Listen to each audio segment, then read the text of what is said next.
네, 여러분 안녕하세요. 방문각 강남학원 김하연 민법 강사입니다. 지금부터 중개사법 좀비기출특강 기본편 24강을 진행하겠습니다. 저는 민중의 지팡이 김하연쌤입니다. 기출문제는 좀비처럼 계속 반복이 나옵니다. 따라서 기출문제를 계속 반복하시면 쉽고 빠르게 합격할 수 있습니다. 이 시간에는 지난 시간에 이어서 중개보수편을 공부하겠습니다. 그러니까 지난 강의 꼭 듣고 오셔야 됩니다. 자, 문제집은 105페이지부터 하겠습니다. 자, 5번입니다. 5번은 중개보수 설명 옳은 거죠. 1번 개업공인사와 중개의뢰인 간에 약정이 없는 경우 중개보수 지급 시기는 답 틀렸죠? 거래대금 지급이 완료된 날, 대금 지급 완료일입니다. 즉 잔금 지급일을 말하죠. 2번 중개사 법령에서 정한 한도를 초과하는 중개보수 약정은 전부 무효가 아니죠. 한도를 초과 범위 내 무효, 초과 무효 맞습니다. 한도까지는 받을 수 있죠. 정답입니다. 3번 주택외죠. 주택외의 중개대상물 중개보수 한도는 시도조리는 주택만 나오죠. 여기 주택외에는 국토교통부령으로 정합니다. 4번 개업공인사는 계약금 등 반환채무 이행 보장을 위해서 실비가 소요되면 보수 이외에 별도로 받을 수 있죠. 그리고 이 비용은 권리취득 의뢰인에게 받습니다. 3번 주택중개대상물인 소재지와 중개사무소 소재지가 다른 경우 개업공인사는 중개사무소죠. 사무소 소재지 관할 시도조례를 운영하죠. 여러분 그 주택이 만약에 대전광역시 있다. 대전광역시 중개사무소는 서울에 있습니다. 그럼 계약서를 어디 있었을까요? 대전에 있었을까요? 사무소 왔었을까요? 사무소 왔었겠죠. 그럼 사무소에 시도조례 보수표 요율표 걸려 있습니다. 그걸 보고 쓰는 겁니다. 그래서 이건 외우는 게 아니고 계약서 어디 있었어요? 사무소 왔었죠. 그럼 사무소 시도조례입니다. 중개대상물이 아닙니다. 6번 중개보수 한도와 계산 설명 틀린 겁니다. 1번 중도금 일부만 납부된 아파트 분양권 매매를 중개하는 경우 중개보수는 총 분양대금이 아니죠.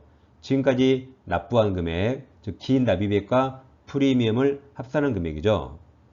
2번 교환계약의 경우 중개보수는 교환 대상 중개대상물 중 거래 금액이 큰 맞았죠. 큰 대상물 가액을 거래 금액으로 계산합니다. 3번 동일 넣으면 동일이 3번 나온 거 보셔야 돼요. 그럼 첫째, 동일한 중개사물에 대해서. 두 번째, 동일 당사자 간에. 세 번째, 매매를 포함한 둘 이상 거래가 동일 기회에 이루어진 경우. 3 동일이죠.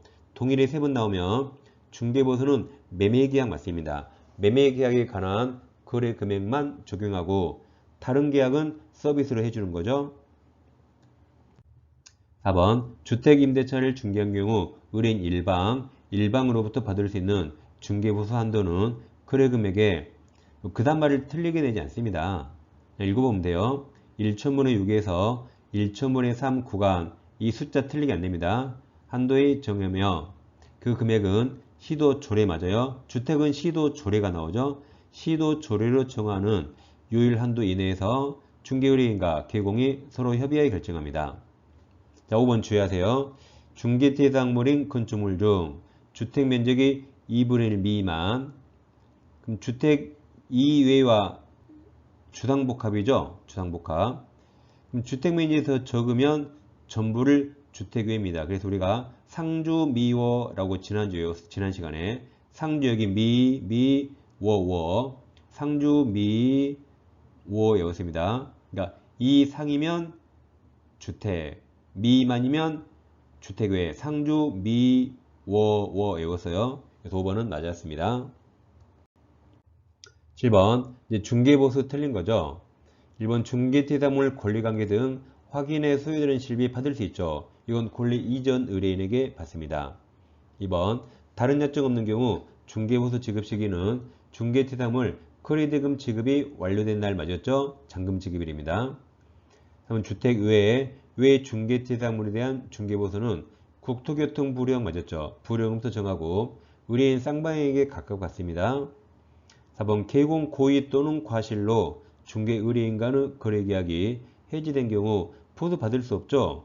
오히려 책임져야 되죠. 5번 또 나와서요. 중개대상물이 주택 소재지, 예를 들어 대전, 주택은 대전에 있어요. 다음 중개사무소는 서울, 서울 소재지가 서로 다른 경우 주택 틀렸죠. 계약서를 어디에 가서 써요? 대전이 아니라 중개사무소, 서울에 가서 쓰죠. 그러면 사무소 소재지 관할 시도 조례에 따릅니다. 사무소에 중개보수 요율표에 걸려있죠? 그걸 보고 하는 거죠. 답은 5번입니다. 8번 법령상 일방으로부터 받을 수 있는 중개보수 한도 및 거래금액 계산 설명 틀린 걸 몰랐어요. 1번 주택 임대차에 대한 중개보수는 거래금액에 그 다음 말 틀리게 안내요. 1,5의 6부터 1,5의 3 구간 한도에서 정하며 이게 국토교통 부령으로 정한 거죠. 일단 그 금액은 시도조례 맞아요. 시도조례로 정하는 요율 한도 이내에서 의뢰인과 개공이 협의를 결정합니다. 2번 아파트 분양권 매매를 중개한 경우 당사자가 거래 당시 수수하게 되는 총 대금 가로 열고 통상적으로 계약금이나 기임이 납부한 중도금 맞았죠? 총 분양가 틀리잖아요. 지금까지 납부한 돈과 프리미엄을 합산한 금액이죠. 맞았습니다. 3번 교환계약의 경우 거래대금은 교환 대상 중개 대상물 중 거래 금액이 큰 맞았죠? 큰 대상물 가액으로 하죠. 맞았습니다. 4번 또 나왔어요. 중개 대상물인 건축물 중 주택면적이 2분의 이제 이 상으로 나왔죠. 그러면 주상복합인데 우리가 아까 상주미워 그랬죠. 주택 2상이면 주 맞아요. 주. 근데 미만이면 주택 외. 그게 상주미워. 여기는 상주주입니다. 맞았습니다. 5번 전용면적이 85제곱미터 이하이고 상하수도시설 갖추어진 입식부업, 전용입식부업, 전용 수세식 화장실 및 목욕시설 같은 오피스텔 이런 특수한 오피스텔은 임대차에 대한 중개보수 상한은 1000분의 4죠. 매매가 1000분의 5고 임대차가 1000분의 3이다. 이게 정답입니다. 자, 9번 개공갑은 중개업하면서 법정 한도를 초과하는 중개보수를 요구하여 수령하였다. 법령상 가병이 설명 틀린 겁니다. 밑에 한기법 보세요. 한기법 꼭 외우셔야 됩니다. 임등치가 무협지고 제목이 증기상도 꾸당 출판사가 매할 출판사임 매할 초판사임 여기 초과수수네요. 손정과 미기업이죠. 다음 1-조카죠. 1-1은 소설이에요. 제목이 등소보야. 출판사는 매할 출판사임 똑같습니다. 초과수수. 삼국지 유비의양이 몸이 아포입니다. 그래서 초과수수는 임등치고 1-1이에요.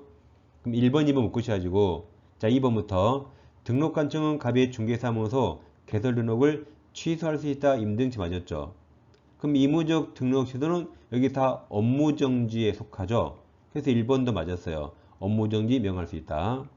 3번 1-1 맞습니다. 다 맞았습니다. 암기법 꼭 반복해 외우셔야 됩니다.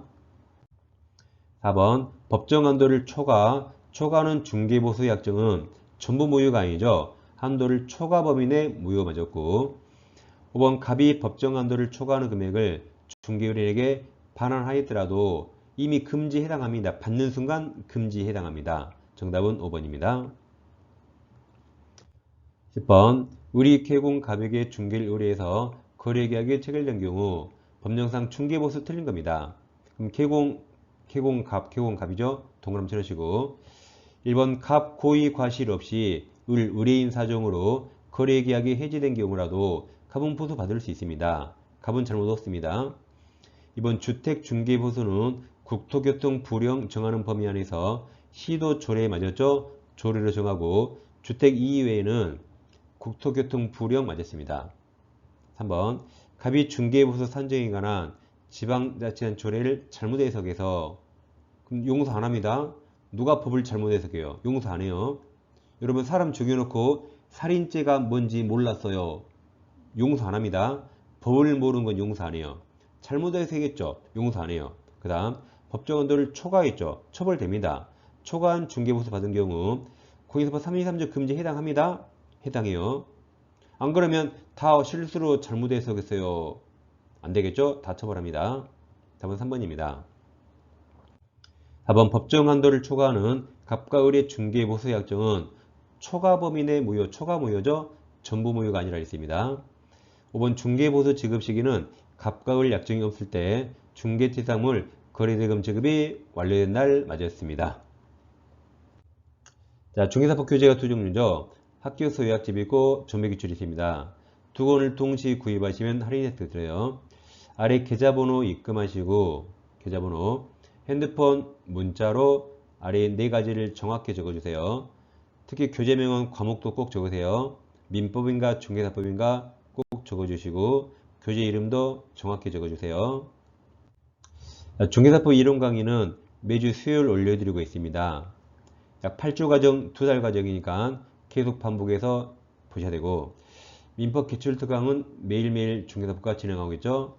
그래서 1차 전략 과목 민법, 2차 전략 과목 중개사법, 기출문제는 매일매일 공부하시는 습관을 들여두면 아주 좋습니다. 자, 다음 시간에 뵙겠습니다. 감사합니다.